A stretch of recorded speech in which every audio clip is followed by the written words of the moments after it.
हाँ तो भाई क्या हाल है सबके। उम्मीद करते हैं सारे बढ़िया हो गए और बढ़िया ही रहना। तो भाई आज का वीडियो जो है ना बहुत ही स्पेशल होने वाला है और अलग होने वाला है अपने नॉर्मल ब्लॉग से, क्योंकि आज मैं आप लोगों को बताने वाला हूँ कि अभी जो हम विंटर स्पीति राइड करके आए हैं अपनी BMW G310 RR पे, एक स्पोर्ट्स बाइक पे, वो भी सोलो, उस पर हमारा खर्चा कितना हुआ है।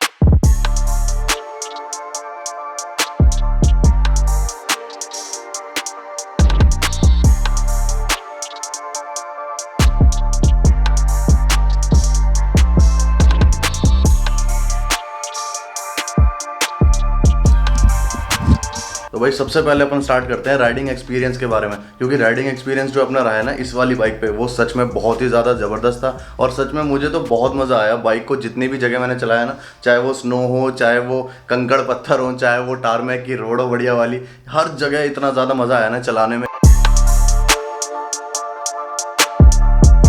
तो यार देखो ये वाला जो वीडियो है ना ये मैं बहुत ज़्यादा रॉ रखने वाला हूँ, एकदम रॉ, रियल, नेचुरल, क्योंकि भाई ऐसे बहुत कम बनाने को मिलता है कि हम सिर्फ बैठ के आपको कुछ बताएं। ठीक है, तो ये रही अपनी डायरी, ये हम डी-मार्ट से लेके आए थे, मेरे को तो बड़ी पसंद आई थी तो मैं कहा इसी को ले लो। तो इसको खोलते हैं और इसमें जो है हमने सारी चीज़ें लिखी हुई हैं अच्छे से, जिससे कि आपको बताते टाइम मैं गलत ना हो जाऊँ। तो अपनी जो है विंटर स्पीति राइड पे सबसे पहले तो मैं आपको रूट बताता हूँ कि हमने रूट क्या क्या लिया था। अगर आप निकलते हो तो कम से कम 7 से 8 दिन का ये पूरा रूट रहेगा, तो इसी वजह से रूट का बहुत ज़्यादा ध्यान रखना और एक चार्ट बना के रखना भाई रूट का, कि हमें कहाँ कहाँ जाना है और किस तरह घूमना है। तो पहला दिन तो मेरा यही था लुधियाना से शिमला वाला, जो हार्डली 230 किलोमीटर पड़ता है, तो इसीलिए मेरे को ज़्यादा टाइम लगा नहीं, सिर्फ 5 घंटे लगे थे। मैं लगभग 12 बजे निकला था और 5:30-6 बजे तक मैं शिमला पहुंच गया था। और शिमला क्योंकि मेरे को घूमना था नहीं, मुझे आगे भी निकलना था, तो इसीलिए अपन शिमला में एक नाइट स्टे किया, जिसका हमारा स्टे का आया था 836 रुपये। ये मैंने मेक माई ट्रिप से बुक किया था और मेरे को एक काफ़ी अच्छा स्टे मिल गया था, और वहाँ पर 836 रुपये का सिर्फ हमारा उसका स्टे का फेयर था। ठीक है, फिर उसके अगले दिन डे 2 में हम यहाँ से शिमला से निकल गए रामपुर के लिए।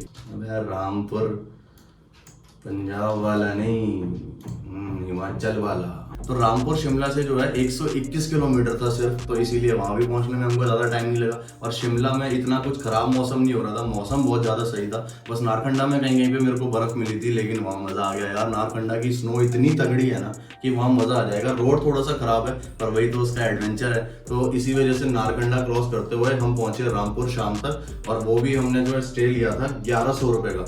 ठीक है, आप जोड़ते जाना, नहीं तो मैं एंड में बता ही दूंगा। रामपुर में मैं सिर्फ रात को रुका और अगले दिन मैं सुबह निकल गया चितकुल के लिए। वैसे तो मैं चितकुल पहुंच नहीं पाया था, सांगला तक ही हालत खराब हो गई थी। सांगला से आगे गया था तभी तो बाइक गिरी थी और वापस आ गया था मैं। सांगला में मैंने स्टे ले लिया था, और सांगला में जब आप एंटर करते हो तो वहीं पर ही लेफ्ट साइड में एक गेस्ट हाउस है, उसका जो मेरा फेयर पड़ा था वो पड़ा था 800 रुपये। और एक जरूरी बात मैं आपको बता दूं कि सांगला में जो स्टे होता है ना वो सिर्फ एक ही जगह मिलता है सर्दियों में, बाकी सारे स्टे बंद होते हैं। तो इसीलिए इस चीज का ध्यान रखना भाई कि सांगला में बहुत मुश्किल से आपको स्टे मिलेगा, वरना मेक माई ट्रिप वगैरह पे बुक करने लग गए ना तो 2-3 हज़ार तक के रेट है। तो अगर बाइक ले जा रहे हो तो ध्यान रखना या तो आपके टायर एडवेंचर वाले हो या फिर चेन वगैरह साथ में हो। और मेरे पास जो है स्नो चेन वगैरह कुछ थी नहीं, इस वजह से मेरी हालत तो खराब थी और मैं वहां से आ गया था वापस, और सांगला में मैं रुक गया था। फिर हम डे 4 पे निकले सांगला से नाको के लिए। तो सच में बहुत ही बढ़िया रास्ता था, मतलब करचम डैम होते हुए हम निकले और हमारे नाको वाले रास्ते में हमको 3 बंदे और मिल गए जो सच में बहुत ही ग्रेट बंदे थे। जो हमने नाको में स्टे लिया था वो हमारा था 1500 रुपये, जिसमें खाना इंक्लूड था। तो अगर हम अकेले होते तो फिर हमको थोड़ी सी दिक्कत हो जाती, लेकिन हमारे साथ 3 बंदे और थे, इस वजह से वो डिवाइड हो गया 4 में। तो इसीलिए हमारा जो है एक दिन का वो था 375 और जुड़ जुड़ा के वो हो गया 750, क्योंकि हम नाको में रुके थे 2 दिन। फिर उसके बाद हम निकले नाको से काजा के लिए। अब ये हमारा सबसे इंटरेस्टिंग पार्ट है भाई पूरे मतलब राइड का, क्योंकि हम जब निकले काजा के लिए तो हम निकले दोपहर के 1 बजे। अब भाई जल्दी निकलते तो हम पहुंच भी जाते शायद, लेकिन जब हम निकल ही लेट रहे हैं तो पहुंचना तो दूर की बात है। तो हम रात के 7 बजे तक सिर्फ पोह विलेज तक पहुंच पाए थे, जो कि ताबो एक जगह है उससे थोड़ा सा ही आगे है। ताबो में हमने रुक के थोड़ा पेट्रोल वगैरह भरवाया था, और भाई साहब इतनी ज्यादा ठंड थी ना, ताबो में -20 था, तो सोचो आगे काजा में क्या हालत हो जाती हमारी। इसीलिए हमने जो है बड़ी मुश्किल से पोह तक पहुंच के एक स्टे ले लिया, जिसका रूम का रेंट पर पर्सन था 650। ठीक है। 650 उसका पर पर्सन का था, तो इस वजह से वो भी मेरे को अफोर्डेबल रेट पे पड़ गया। और उसमें जो है खाना वगैरह सब इंक्लूड था, और वहाँ पर एक जो है बुखारी लगी होती है जिसमें आप आराम से बैठ के अपने हाथ पैर सब सेक सकते हो, और जितनी भी ठंड अंदर घुसी हुई है ना वो बाहर निकाल सकते हो।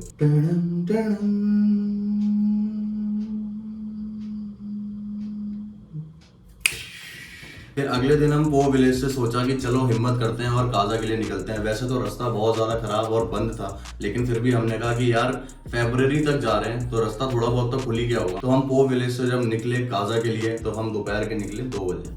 तो भाई 2 बजे निकलने का तो कोई सेंस नहीं बनता, हमारी गलती थी ये। हमें कम से कम सुबह 6-7 बजे निकल जाना चाहिए था। चलो कोई नहीं। अब हम जब निकले तो रास्ते में करीब हम 10-20 किलोमीटर ही चल पाए होंगे। पो विलेज से काजा सिर्फ 40 किलोमीटर था, और हम करीब 20 किलोमीटर भी नहीं चले होंगे ढंग से। और बाइक जो है मेरी तो सही चल रही थी, स्कूटी जो हमारे साथ थी वो फिसलने लगी, पेट्रोल भी खत्म हो गया।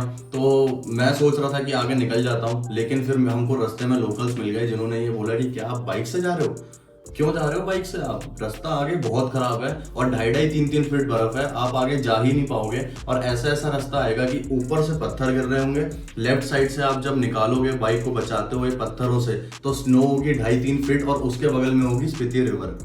तो आप अपनी जान जोखिम में डाल रहे हो, तो आपकी हालत खराब हो जाएगी बहुत ज्यादा, और आप ऐसा भी फंस सकते हो कि अंधेरा होने तक भी आप काजा ना पहुंच पाओ। तो फिर हमने जब वापस जाने का सोचा पो विलेज से, तो हम वापस निकलते टाइम सीधा हम पहुंचे वापस नाको, क्योंकि इतना ज्यादा हम लंबा नहीं खींच पाते कि हम रामपुर तक पहुंच जाएं। इसीलिए हम नाको पहुंचे, और जिस स्टे में हम पहले रुके हुए थे वहां हमने स्टे लिया। 1500 रुपये ही उसका रेंट था, वो भैया काफी बढ़िया थे, तो इसीलिए डिवाइड होके वो 4 में मेरे हाथ में आया 375, जो कि मैंने पे किया। फिर उसके बाद हम नाको से वापस रिटर्न के लिए निकले रामपुर के लिए। रामपुर तक पहुंचते पहुंचते बीच में एक जगह तो सीन भी बड़ा खतरनाक हुआ था, पेट्रोल नहीं मिलता, पेट्रोल वगैरह की बड़ी दिक्कत हो जाती है। तो इसीलिए हम जो है पेट्रोल भरवा के हमने वहां पर एक पो विलेज पड़ता है, पो अलग है पू अलग है, तो पू विलेज में हमने जो है पेट्रोल भरवाया। और उसके बाद हम सीधे पहुंचे रामपुर रात के 11-12 बजे तक, जिसका रूम का रेंट था हमारा 800 रुपये। तो मेरा जो है वहां पर 200 रुपये पर हेड के हिसाब से आया था। उसके बाद जब हम रामपुर से निकले तो हमने ठान लिया कि भाई अब तो दिल्ली पहुंचना है, चाहे रात के 2 बज जाए, जितनी देर लग जाए। और लिटरली 12 बजे हम निकले थे, नाश्ता भी किया, उसके बावजूद भी रात के 12 बजे तक हमने दिल्ली में एंट्री कर ली थी। भाई साहब ये मेरे को बड़ा ही एक मजा आया उस राइड को करने में, कि 500 किलोमीटर हमने अपनी स्पोर्ट्स बाइक पे करे थे लगातार, बिना किसी हॉल्ट के कहीं स्टे लिए हुए, और डायरेक्ट हम पहुंचे दिल्ली। तो इसका जो हमारा टोटल खर्चा आया स्टे का, वो इतनी जगह का स्टे मिला के हमारा आया 4711 रुपये। आपने भी जोड़ लिया होगा, नहीं तो मैं बता देता हूँ, 4711 रुपये सारे स्टे मिला के आए। अगर मेरे को सांगला में वो दोस्त नहीं मिलते तो भाई साहब मेरा आगे खर्चा बहुत ज्यादा आता, लेकिन 4 में जब डिवाइड होता गया तो पैसे कम लगते गए, तो इस वजह से 4711 अपना आया स्टे का। भाई साहब पसीने आ गए सच में, क्योंकि फैन बंद करना पड़ रहा है और गर्मियां आ चुकी है। तो अब इसके बाद बात कर लेते हैं फूड की। अब हम बात कर लेते हैं भाई फूड की, क्योंकि जितनी भी जगह का हमारा आया ना 50, 300, 120, 100, 70, 50, 70, 50, 100, 50, 100, 100, 50, 100, 70, ये सारा मिला के हमारा आया 1380 रुपये। मतलब जितने भी दिन हम घूमे हैं ना, इन सबका टोटल मिला के ये खाने का हमारा आया 1380 रुपये। क्योंकि या तो ज़्यादातर जगह हम लोग पराठा खाते थे, जो कि 40-50 रुपये का एक पराठा होता है, और मैं सच में ज़्यादा खाता नहीं हूँ जब मैं राइड करता हूँ, मैं बहुत ही ज़्यादा अवॉइड करता हूँ हैवी फूड से यार, फिर ना राइड कर ही नहीं जाती, और मेरे को तो नींद आने का डर लगता है बहुत ज़्यादा। इसीलिए पूरे 7-8 दिन मिला के 1380 रुपये खाने का आया है। और ये मैं गलत नहीं बोल रहा हूँ, ये मैंने एक जगह का हिसाब जो है हमारा स्प्लिट हुआ था जब, तो मैं उस हिसाब से बता रहा हूँ। और जब मेरे को वो दोस्त मिल गए तो हमने कहीं कहीं पर सिर्फ 2 प्लेट राजमा चावल लेते थे या कुछ लेते थे, इसमें हम लोग शेयर कर लेते थे, तो इस वजह से हमारा बिल बहुत ज्यादा कम पड़ा।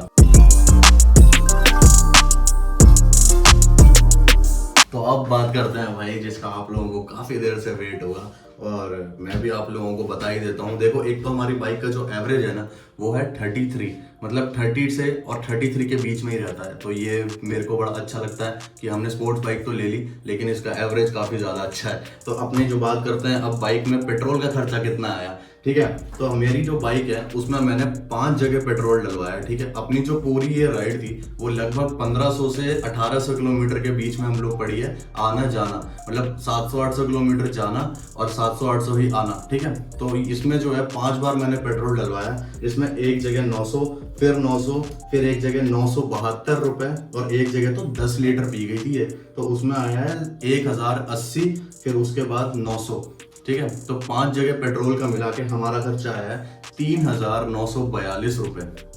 तो इसीलिए कहते हैं भाई अच्छी एवरेज की बाइक ले लो तो आप जितनी चाहे उतनी राइडें मारो, आपको दुख नहीं होगा। तो अपना जो है ये तीनों चीजों का खर्चा था, जिसका हमारा टोटल जो है अपनी विंटर स्पीति राइड का खर्चा आया है 10,033 रुपए। ये सच में मैं देख के हैरान रह गया था कि ये जो राइड है ये इतनी आसान भी नहीं है, इतनी पास भी नहीं है, उसके बावजूद भी इसका जो खर्चा है वो सिर्फ 10,033 रुपये आया है। तो मेरे लिए तो ये काफ़ी अच्छी बात है कि काफ़ी पैसे मेरे बच गए सिर्फ उन भाइयों की वजह से। अगर वो 3 भाई मेरे को नहीं मिलते तो सच बता रहा हूँ, जहाँ मेरे को 375 रुपये एक दिन के लगे होटल में 4 में डिवाइड होने के बाद, वहाँ मेरे पूरे 1500 रुपये लगते। तो ये जो है अपनी विंटर स्पीति राइड बहुत ज़्यादा कॉस्टली भी नहीं होती। हाँ, अगर आप सोलो निकल रहे हो तो आपको कॉस्टली पड़ सकती है, एक रूम का पूरा देना होता है आपको फेयर, पर लेकिन दोस्तों के साथ जा रहे हो तो सस्ती पड़ती है। तो यही मेरे को आपको बताना था कि भाई अपना टोटल खर्चा कितना आया winter Spiti ride on BMW G310 RR। आप बताना कैसी लगी वीडियो मेरे को, क्योंकि मैं सोच रहा था ऐसे 1 to 1 बात करी जाए, एक रॉ वीडियो बनाई जाए आप लोगों के लिए। भाई ऐसे नॉर्मल व्लॉग्स तो हम करते ही रहते हैं, लेकिन एक रॉ वीडियो बनाने का भी अलग ही मजा होता है बैठ के। तो बस अब अपन एंड करते हैं इस वाली वीडियो को। अगर पसंद है तो लाइक कर देना, चैनल को सब्सक्राइब कर देना अगर आप नए हो तो, और कमेंट करके बताना कैसी लगी वीडियो। अगर जाने का मन हो तो निकल जाना, सोचना मत ज्यादा। तो आओ आपसे मिलते हैं अगले ब्लॉग में। तो भाई मेरे पास इसमें सारी चीज़ें लिखी हुई है, इसमें पेट्रोल का खर्चा कितना आया और अपना स्टे कितना था, फूड कितना था, सब कुछ लिखा है। बैंकर दे दबा दब